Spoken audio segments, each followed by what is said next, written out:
Hola amigos, bienvenidos a su programa Grandes Benefactores de la Humanidad, un programa donde exaltamos a los verdaderos héroes de la humanidad, que no son aquellos ni que vuelan ni que son invulnerables, pero eso sí, si no tenían visión de rayos X, tenían una visión más interesante, una visión que penetraba en los misterios del universo y fueron los que nos ayudaron a vivir mejor o entender el universo que nos rodea.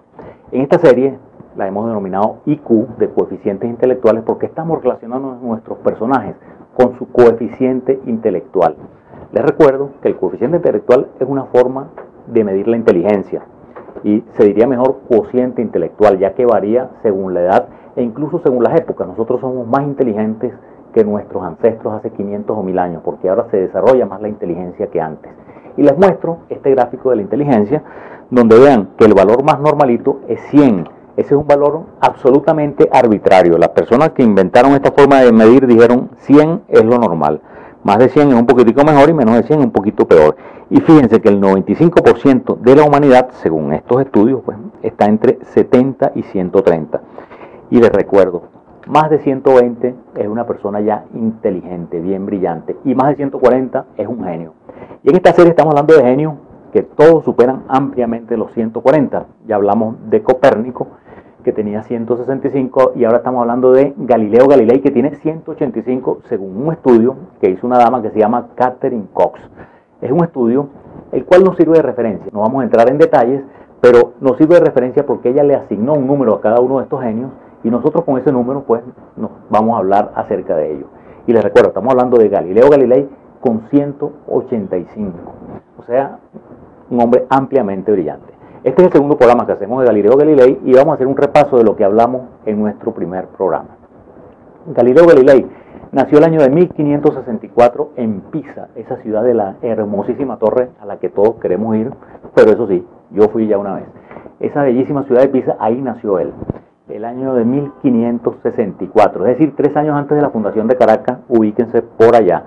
Y les recuerdo que hablamos que mucha gente decía, esa gente que le gusta ponerle un acontecimiento a una temporada, decían que el Renacimiento terminó en el año que murió Miguel Ángel, en el día que murió Miguel Ángel. Y Miguel Ángel murió el 18 de febrero, Miguel Ángel Buonarroti, ese pintor, escultor famoso, murió el 18 de febrero de 1564, es decir, cuando Galileo Galilei tenía 3 días, porque Galileo nació el 15 de febrero de 1564. Se les recuerdo que él nació en Pisa, su padre era florentino, era un músico connotado, un músico importante, florentino. Entonces al poco tiempo se fueron a vivir en Florencia, él se educó en un monasterio, en el monasterio de Vallombrosa, se los mostramos ahí otra vez.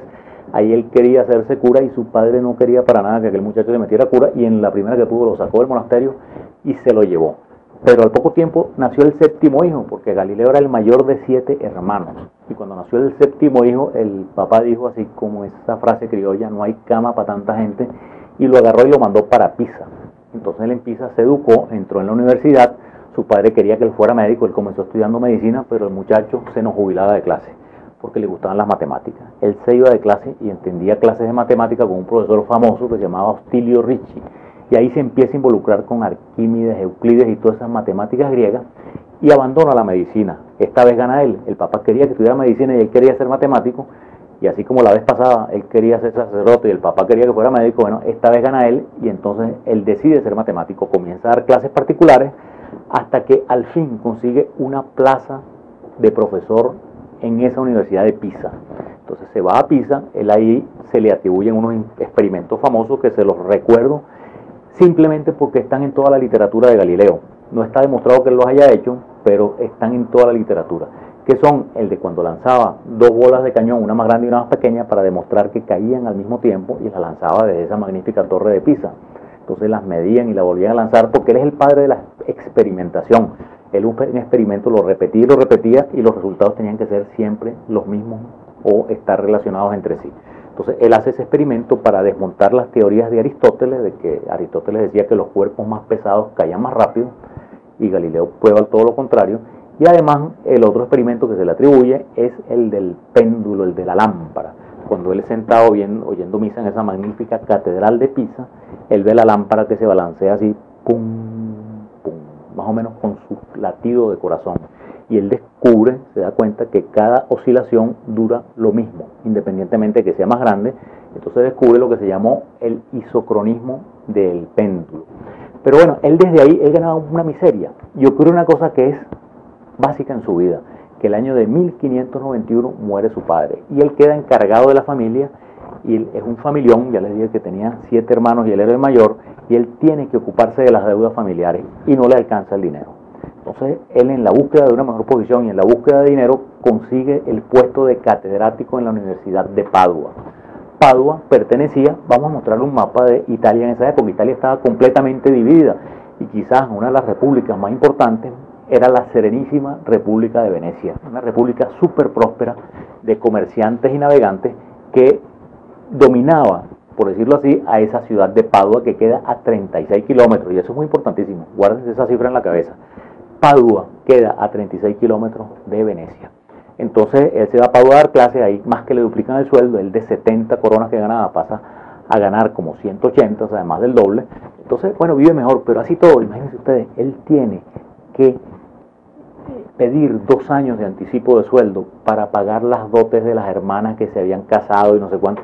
Entonces él tiene una gran avidez, una gran necesidad de producir dinero, porque era el patriarca de la familia y tenía que mantener a un gentío. Y entonces así es que él llega a Padua, y nos los encontramos en Padua, y seguimos ahora con la vida de Galileo. ¿Qué pasa cuando llega a Padua? Una cosa muy importante es su vida personal. Él ahí se relaciona con una dama que se llama Marina Gamba. Marina Gamba, les voy a decir que en este libro de Sara Cuadrado la describe de una manera que seguramente no la deja nada bien. Ella dice que Marina Gamba era una prostituta espléndida de carnes, hermosa y 6 años menor que él. Él en esa época tenía más o menos 28 años, o sea que si nos atenemos a esto, ella tendría 22. Y él tiene 3 hijos con ella. La mayor, que se llamaba Virginia, que fue muy unida con él, que nació en el año 1600, después Lidia, que nació en el año 1601, y después Vicenzo, que nació el año de 1606. Fue muy unido con Virginia, la mayor, y él metió a las 2 niñas en el convento de las Clarisas, cerca de Florencia.